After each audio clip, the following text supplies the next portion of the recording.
plumbing, landscaping, and masonry. We'll show you the tricks of the trades on This Old House Trade School, sponsored by Home Advisor. Today we begin work on a 300-year-old house with amazing history. Back in 1775, a horseman came down this very road, got to this very spot, pounded on the door. Up, Mr. Page, the regulars are arrived. We'll see what the house has to offer. I love this home. I'd love to show it to you. All right. And what it's lacking. That's right now on This Old House Trade School. Now, the house sits on a piece of property that was originally part of the Nathaniel Page homestead. It was a 250-acre farm, one of the wealthiest in the area. And get this, it dates back to the late 1600s. Wow, that's an old farm. Now, I've been told originally that the house was located up near that barn, but in the 1800s, the late 1800s, it was moved to the current location. So if it originally dates back to the late 1600s, that's going to make this one of the oldest houses we've ever worked on. Hey, we love old houses. Well, we're not the only ones. Turns out our homeowner, Joe Titlow, likes old houses as well. Joe, nice to meet you. Great to meet you, Kevin. Great to meet you, Hi, Norm. Joe. So you bought yourself a really old house. We did. In fact, I'm a huge fan of the show. I grew up watching This Old House, and quite frankly, you're the reason we own an old house. Uh-oh, he's blaming us already, Norm. So you've been here for, what, 3 or 4 years? 4 years now, yeah. We bought the house after looking for an old house in this area, and we settled on the Nathaniel Page homestead. Do you know anything about its history? Sure, it's got a great history, actually. The Pages lived here for generations, and there's a lot of stories about the Page family. My favorite of which, though, it happened back in 1775. A horseman came down this very road, got to this very spot, pounded on the door. Up, Mr. Page, the regulars are arrived. Nathaniel Page came down, joined the rest of the Bedford militia, and marched off to Old North Bridge, which was the battle that started the Revolutionary War. That is a great story. And apparently you've got the plaque to prove it. You bought yourself a real historical gem. Yeah, we love it. What have you learned about the structure of the house so far? So the structure, as you can imagine, Norm, post and beam on a house this old. And when we moved in, there were some issues with the structure. So we actually replaced a beam running, supporting the second floor. All right, so we replaced that. I see that you have some new clapboards, but I'll tell you, looking at the rest of the front of this house, you're just getting started with the repairs. I mean, look at these original clapboards. Very old, lead paint everywhere, split. The trim is tough condition. The paint is peeling off. And look at this porch, this post, totally rotted out. It's ready to fall down. And also, it doesn't appear to be original to the house. No, it's not original. It's not historically accurate. So, like you said, with the condition, we'd like to see it go. Right, so you won't miss that if we take it away. And this patio is really starting to suffer from the frost, moving it around. I think that probably has to go as well. Definitely. So front porch goes, and the side, well, not a porch, more of a ramp, obviously put in for accessibility issues. What's the story with this? Yeah, the previous homeowners put this in. They needed the ramp to get access to the side entry here. We don't need it. It's in bad shape. We'd like to see it go. All right, so this goes away, and you guys just walk up to the side door right here.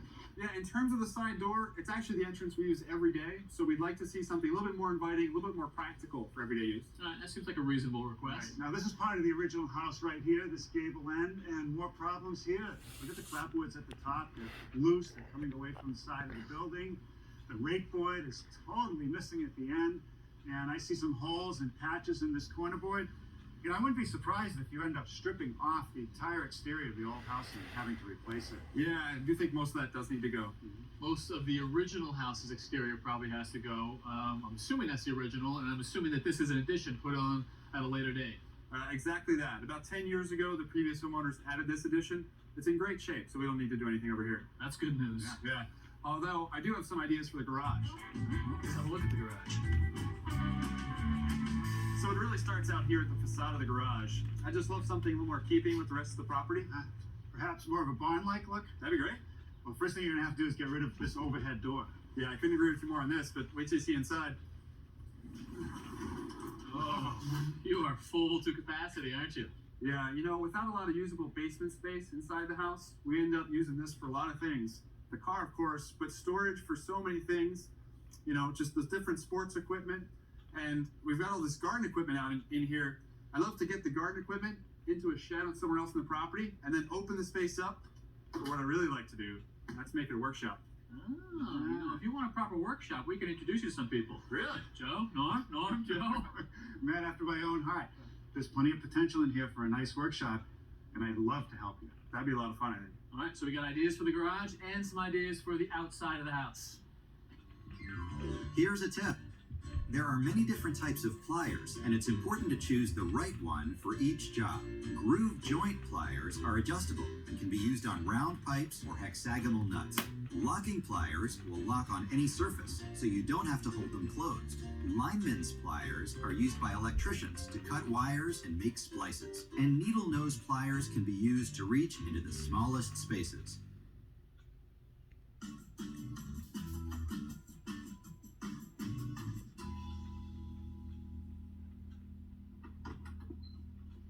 Becky! Hi, Kevin. How are you? Well, how are you? Very good. So we're not here to tell you the revolution is starting. Okay, I'm glad to hear it. Thank you. All right. So your husband Joe tells us he's a huge fan of old homes. He How is. about You know, yourself? I grew up in new homes, but Joe's really introduced me to this world, and I absolutely love it. I love this home, and I'd love to show it to you. All right, please do. You got a 300-year-old one. Yes, it's an amazing, amazing space. Oh, look at this Right. room. I currently use this as a study. I'm in here every day, and I just get to admire all the beauty. We have these beautiful original wood that's just amazing, and amazing shelves back here and built-ins that we love. We'd love to keep all of that. We also love this fireplace. It's just a beautiful old piece, but along with the fireplace comes some challenges. So It is an old home. it is, and we're getting a lot of water damage in here and in here. So it's something we'd really like to remedy throughout this What project. sort of water damage? It's just coming into the house. We're getting gushes of water and big puddles. Really? Yeah, there are buckets full in there. Gushes is not good. Not All right. good. Well, we'll put that on a list of things that Tommy to check out, although that is a cool door. Yeah, And it looks like you got a full-size one here. we do. You suspect they're original? We think they are. We'd love to keep it just as is. We just think it's a beautiful testament to the house. All right, well, is there anything in this room that you want to change, or is it just perfect as is? Yeah, we would like to uncover the floors and see if there may be some wide plank flooring underneath. All right, well, these are obviously not original, although they are in good shape. They I can are. understand why you might want to get back to Yeah. the original. Yeah. You know, I'm standing in this room, and I feel like Nathaniel Page. You can almost see them sort of plotting the revolution. Yes, absolutely. And on that note, we have the Bedford flag. You are going to the revolution. We are going to the Look at you. revolution. This is a replica of the Bedford flag that was stored in this house. Vince Otmore. Do you know what that says? Conquer or die. Nice. Yes, it was actually Good carried to the stuff. Battle of Concord by Nathaniel Page and is now can be found in the town library. So it was in this actual house. It was in this actual house. That's terrific. All right, so you are a bit of a historian, and you like old homes. I'm getting there, yes. Keep showing us around, please. Yeah. And in here, Kevin, we have a much more formal dining room, as you can see. It's been very updated over the years. It has this wonderful beam, some decorative paneling, and some beautiful plaster ceilings. We absolutely love this space. So a lot less rustic than the study. Absolutely. But obviously original to the house. Yeah, You guys yeah. want to change it, keep it? We want to keep it. We love the space. There's nothing we change in here. All right. But then you come into the kitchen. Now, so when I was outside, it looked like the original house was one room deep. Is this now an addition? It is, actually. We believe that this was added in the late 1700s. Oh, so it's new. Relatively new, right. And there's a lot we like about the space in terms of the size, but there are a lot of things that we would change. Kevin. Such as? This chimney / fireplace here is something that, while it really drew us in when we bought the house, we love the look of it. It's not functional, and it's eating up a lot of floor space, as you can see. And I don't think it's original to this edition, right? This does not go back to 1700. No, we don't believe it is, so we think it's probably about 50 or 60 years old. So something like this needs to go. Yeah. Wood stove attached to it. Can you live without that? We can live without it. We don't use it. It's a nice look again, but eating up floor space. Yeah, I mean, it eats up a lot of space, but it also does. cuts the whole room in half. Kitchen's out front, Yes. isolating it from this room back here, which is Sort of a what? mudroom, just a junk space, and it's always a mess. It's wasting, again, that precious floor space, and we'd really like to reclaim that. Not the ideal place for a mudroom either, right? Tucked into the back of the house. Right. The size of this fireplace right here is so big, it cuts it off from where you really want the mudroom, which is by the entry door. Right, near the entry door. All right, what do you got back here? Right in here, Kevin, is a laundry room with a random toilet in it. No sink. So you don't really have a proper half bath. We don't. Well, we'd like to reclaim this as a laundry room and add a half bath off the mudroom. So we've got a mudroom in the wrong place. We've got a laundry room, half bath that needs to be reconfigured. In fact, the whole back here needs to be reconfigured. Yeah. What about the kitchen? I mean, it doesn't look too bad. Are you talking about updates, or are you talking about maybe a gut job? You're excited about this. We are really going to get the kitchen, make it a dream space for us. Really? And we also want to do something that we've been thinking about since we really moved in here. There's this whole wall we want to pull down. We want to open it up into a family room kitchen combination and, use it as our primary living space. All right, so I think I'm starting to get it. The original house, front of the house, keeps the same. Lots of different changes back here. Yes. Got the kitchen, new addition off the back. Yeah. You guys have obviously been thinking about it. Have you been planning for it? My husband has been very involved in that process. Great. Let's show you. I can't wait to see. Great. Here's a quiz. A joiner was a common trade in colonial times. What did they do? A. Mold bricks. B. Make clothes. C. Sculpt silver. Or D. Work with wood. Stay tuned to find out. A joiner is an artisan who builds things like doors, windows, stairs, and furniture by joining pieces of wood. Joiners typically build lighter and more ornamental work than a carpenter.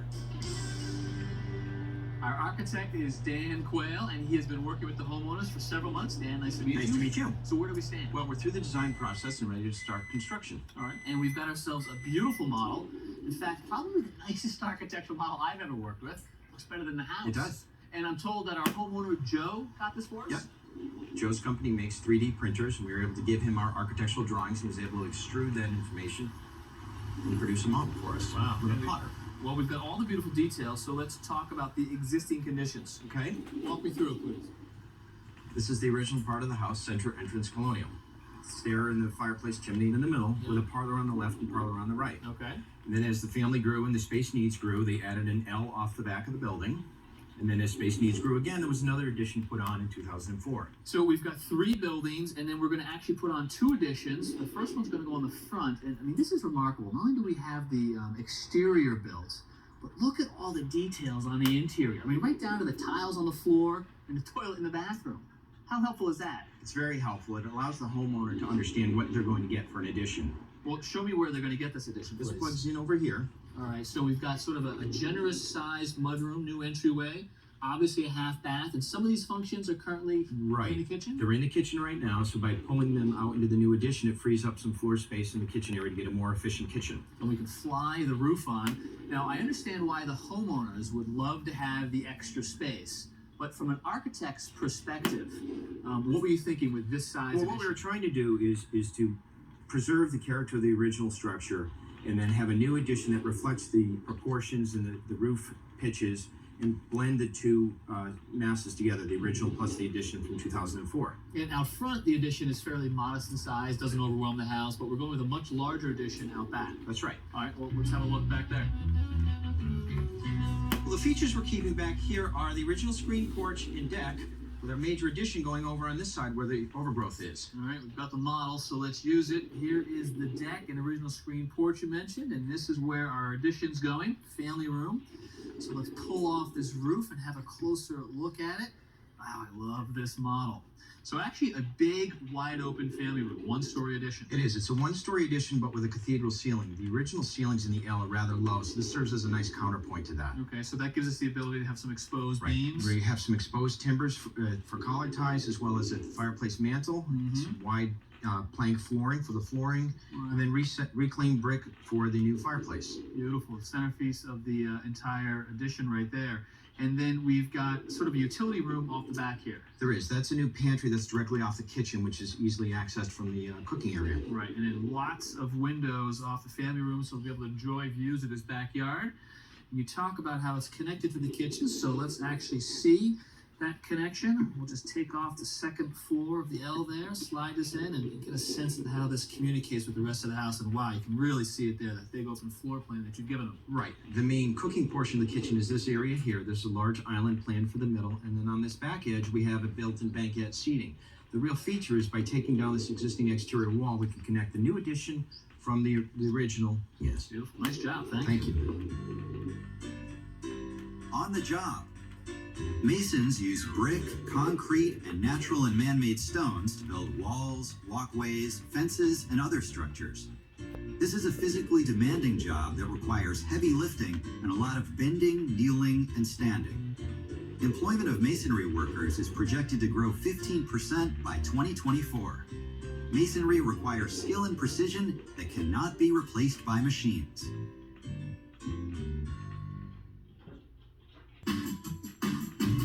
Up here in the attic, the homeowners did something that we advocate all the time, and that is to insulate the roof, encapsulating it, making the attic conditioned space. And they did it with expanding foam insulation, which we love. Right, and this is closed cell insulation, so the R factor is really high. So this is efficient. Right. Now, the good news is we don't have anything to do up here. All right, well, good news for you, but for a guy like me who doesn't get to see a house this old that often, it would have been nice to have seen some of the original structure, maybe some of these original rafters. Now they're all covered up. Well, it's true. Now you can't see the bones of the house, but let me show you some of the history of the house downstairs.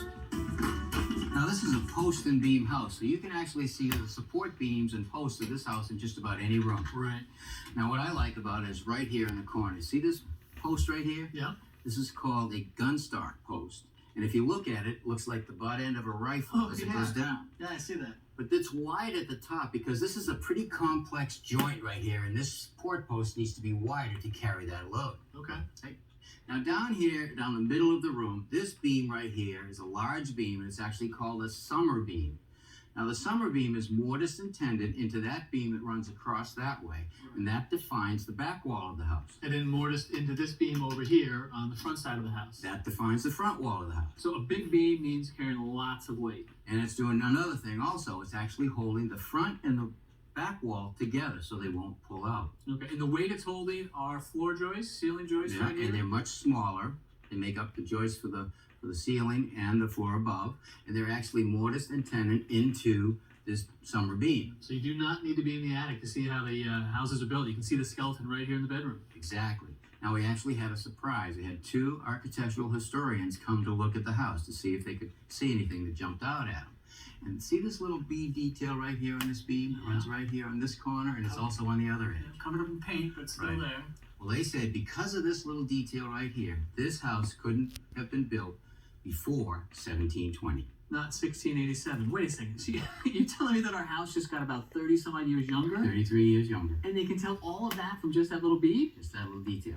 If the house was older than that, this would have either been a chamfered edge or a shopper edge. So we've already had our first surprise with the old house, and we've actually got one more job to do. We've got to change that plaque out front. Change order. Guess what? Price just went up. Oh my God. It's going to be expensive if you treat it that way. I'm kidding. I'm kidding. Now, Roger, we have this beautiful stone wall out front that we absolutely love. Yeah, these stone walls are a great part of the colonial period landscaping. Now, a lot of people think these were built for beauty. They weren't. They're simply where the farmers took all the rocks they got from the fields, brought them over to the edge of the property, and pushed them off. That was it. Wow.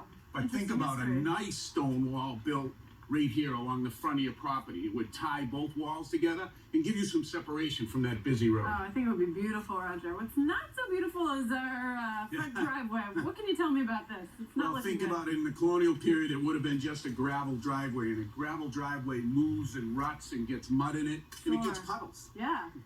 What I'd like to do is put in an asphalt driveway and then take and treat the top of that driveway with a rustic finish, which is an oil and then stone rolled into the top of it. So when you look at it, it looks like an old stone driveway, but it has all the functionality of an asphalt driveway. Oh, I think that would look great with the antique look of the house. Well, how do you feel about this cherry tree? Oh, well, Joe and I just love it, but to us, and we're not experts, but it doesn't look to be in very good shape. Yeah, there's a lot of dead leaves in the top. There's a big hole up in here.